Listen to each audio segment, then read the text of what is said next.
चंद्रपूर महापालिकेमध्ये काँग्रेस हा सर्वात मोठा पक्ष ठरलेला आहे। 66 पैकी 27 जागा काँग्रेसने जिंकल्या। इतर सर्व सहकारी पक्षांना सोबत घेऊन सत्ता स्थापन करत 34चं संख्याबळ गाठणं काँग्रेसला सहज शक्य आहे। मात्र या पक्षातील खासदार धानोरकर गट आणि आमदार वडेट्टीवार गटाच्या अंतर्गत संघर्षाने टोक गाठलंय। निवडून आलेल्या नगरसेवकांना आपल्या तंबूत पळवण्याची जणू स्पर्धा लागली आहे। यातूनच वर्धा इथं पुण्याहून पर्यटन आटोपून परत येणाऱ्या नगरसेवकांची गाडी अडवून गुंड प्रवृत्तीच्या युवकांनी त्यांच्या अपहरणाचा प्रयत्न केला। या घटनेनं राजकीय वर्तुळ हादरलंय। ही घटना कुणी घडवली हे सर्वांना माहीत आहे असं सांगत वडेट्टीवार गटाचे माजी नगरसेवक रामू तिवारी यांनी पोलीस तपासात सर्व स्पष्ट होईल असं म्हणत विरोधी गटाकडे अंगुली निर्देश केलाय। वर्धा जिल्ह्यातील सावंगी मेघे पोलिसांनी आरोपी गुंडांवर अपहरणाची कलम लावली नसल्याबद्दल मात्र त्यांनी तीव्र नापसंती व्यक्त केलेली आहे। तिथले जे आमची महिला नगरसेविका होते, महिला सोबत जे त्यांचे रिश्तेदार होते, त्यांना धमकावलं की तुम्ही आमच्या सोबत चला, नाहीतर आम्ही असं करू तसं करू, धमकी देत होते। आणि एका नगरसेवकाच्या कॉलरवर पण हात लावला त्यांनी। म्हणून काल ते वर्धा येथे आमचे काही नगरसेवकांनी जाऊन तिथं कंप्लेंट केली आहे। आणि हे सर्व जे चालू आहे ते गुंडगिरी प्रवृत्तीचे लोक करत आहे।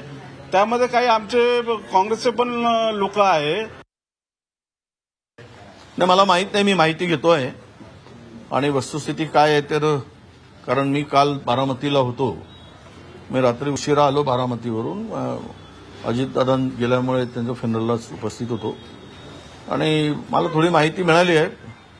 आता पोलीस काय ते सगळी चौकशी करत आहेत, त्यामुळे मला या संदर्भात फार काही कोणावर आरोप करायचे नाही। पण झालेली घटना, चाकू तलवारी बंदुका वगैरे घेऊन नगरसेवकांना अडवून पळवून न्यायचं काही असा प्रकार ते मला काही लोकांनी सांगितलं। याच्यामागे कोण आहेत काय आहे हे सगळी चौकशी पोलीस करतील।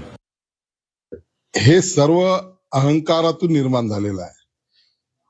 काँग्रेसचे नेते विजय वडेट्टीवार यांनी माझ्याबद्दल एक वक्तव्य केलं की जोरगार सारखे 100 मेले तरी काँग्रेस फुटणार नाही, असं त्यांचं ते अहंकारातून आलेलं आणि नैराश्य दर्शवणारं ते वक्तव्य होतं, ज्यामध्ये त्याचं उत्तर त्यांनी स्वतः दिलं की दुसऱ्या कुणाला फोडाफोडीची गरज नाही काँग्रेसला। हे आता तर स्वतःच फुटत आहे आणि एकमेकांची डोकी फोडण्यापर्यंत काँग्रेस या ठिकाणी आलेली आहे।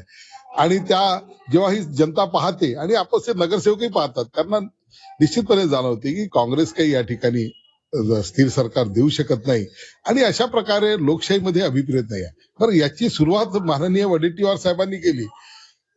धानोरकरांचे नगरसेवकांचं अपहरण करणं, पळवापळवी करणं आणि गेलेले नगरसेवक परत आणण्याकरता धानोरकर गटाने त्यांचं या प्रकारे हमला करणं, अपहरण करणं हेही काही योग्य नाही।